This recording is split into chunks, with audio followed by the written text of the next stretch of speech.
السلام عليكم ورحمة الله وبركاته. الزبدة الفلاحي يعني السمن البلدي، اللي عنده أنيميا ياكل منها الأنيميا تروح. الدهون الطبيعية سهلة الامتصاص واللي سهل الجسم يتعامل معاها. الأكل اللي طعمه رائع جدا ويفتح النفس ويزيد الشهية. نقول إنه مصدر دفع كبير للجسم. نقول إن الزبدة الفلاحي الأملاح المعدنية والفيتامينات اللي دايبة في الدهون اللي موجودة فيها لا مثيل لها، لكن ممكن تتغش. الحقيقة بتتغش. الإقبال عليها من الأصحاء والمحبين للأكل واللي عندهم ذوق في تناول الأطعمة المختلفة طعما. مش مهم العين وبس، لكن كمان التذوق رائع جدا. أجيالنا أو أجدادنا كانوا بيتفاخروا بجيل السمن البلدي. القوة والعصب موجودين في السمن البلدي وكل شيء بلدي، اللحوم البلد وغيرها. لكن عشان سعرها في ازدياد وفي حاجات ممكن تتغش بيها أقل سعرا منها، كانت الموضوع الغش للسمنة البلدي. وأصحاب الضمير المعدوم الحقيقة لجأوا في الموضوع ده. احنا ازاي نتعرف على السمن البلدي أو الزبدة الفلاحي واحنا بنشتريها وكانت مضروبة أو مغشوشة أو أصلية؟ هناخد بعض الحاجات اللي ممكن السمنة تتغش بيها. ممكن جدا يضاف عليها دهون حيوانية مثلا، أو يضاف عليها بطاطس، ممكن يضاف عليها نشا، ممكن يزودوا الملح لامتصاص قدر من المية أكتر.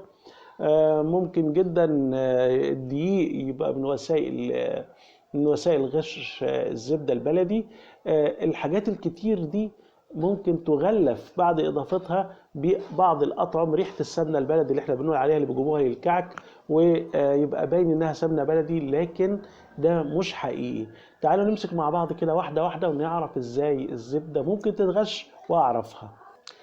احنا عارفين ان الزبده ريحتها او ريحه السمنه البلدي ما بتكونش واضحه فيها قوي وهي لسه زبده، لكن بيتضح ده عند تسييحها وقرب الانتهاء من عمليه تخليصها من المرتة وتبقى سمنة بلدي، بتتضح ريحة السمنة البلدي.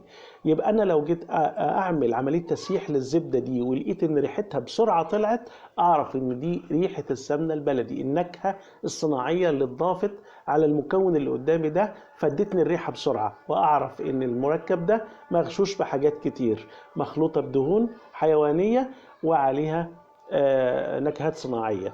الحقيقة ان ريحة المغشوشة دي بتبقى مشابهة للسكر المبلور المحروق. ما ننساش ابدا الميزة دي.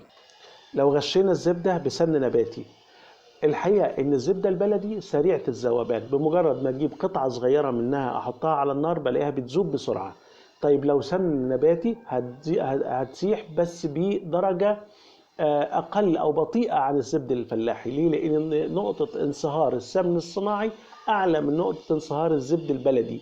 يبقى دي أعرف إن دي مضاف ليها سمن صناعي بمجرد ما أسيح معلقة زبدة على النار.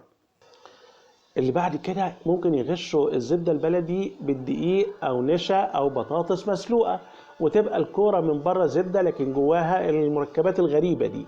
الحقيقة أعرف الكلام ده لو جبت سكينة وقطعت كرة الزبدة دي إلى نصفين، ولقيت إن السكينة لو طلع حدها أملس مش عليه أي حاجة، معلقش عليه أي مواد، تبقى زبدة طبيعي.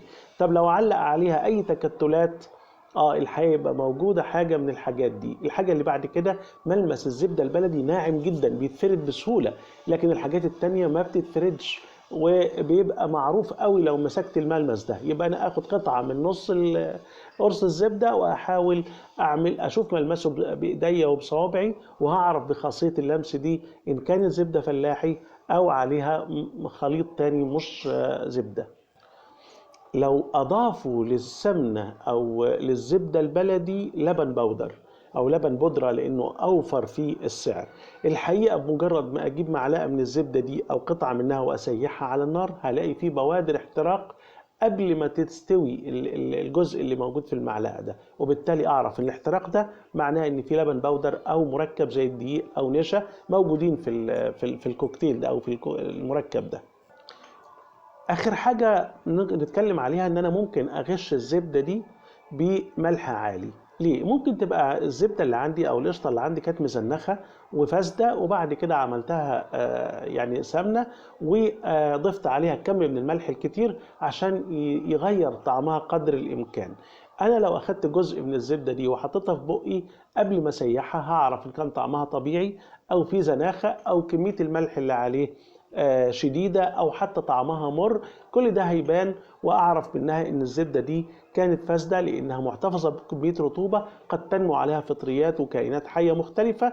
هنا ابدا اعرض وابعد عن الجزء ده من الزبده ان انا اشتريه. والحاجه الثانيه ان الملح عشان ضغط الاسموزي بيحتفظ بكم عالي من الميه اثناء لف الزبده، فبيحتفظ بقدر عالي، فيبقى انا اشتريت زبده لكن فيها كم كبير من السوائل الميه اللي بتتبخر اثناء عمليه التسييح، تقل كميه الزبده اللي انا اشتريتها لما الميه راحت مني. وده بيبان حتى في المرتة، بيبقى طعمها مالح قوي، لا يحتمل او لا يطاق عند تناولها. اللي لازم انوه ليه ان الوان الزبده والسمنه مش دليل على الغش. ليه؟ لان الكلام ده بيبقى متوقف على غذاء الحيوان ونوع الاكل اللي كان بياكله، طبيعه الجو. لكن قد يظهر لون الزبده في صوره بقع، هي دي بتبقى تدينا علامه ان الزبده دي كانت فاسده قبل استخدامها وان جودتها ما كانتش عاليه. السمن البلدي مهم جدا. بعض انواع الغش اللي موجوده في البيئه اللي احنا بتحيط بينا وازاي نكتشفها، ده اللي اتكلمنا عنه. وفي مواضيع تانية واساليب غش تانية نتعرض ليها بعد كده. تحياتي ليكم، سعيد متولي، خبير واستشاري التغذيه العامه والصحه. اشكركم. السلام عليكم ورحمه الله وبركاته. الزبده الفلاحي يعني السمن البلدي، اللي عنده انيميا ياكل منها الانيميا تروح. الدهون الطبيعية سهلة الامتصاص واللي سهل الجسم يتعامل معاها. الأكل اللي طعمه رائع جدا ويفتح النفس ويزيد الشهية. نقول إنه مصدر دفع كبير للجسم. نقول إن الزبدة الفلاحي الأملاح المعدنية والفيتامينات اللي دايبة في الدهون اللي موجودة فيه.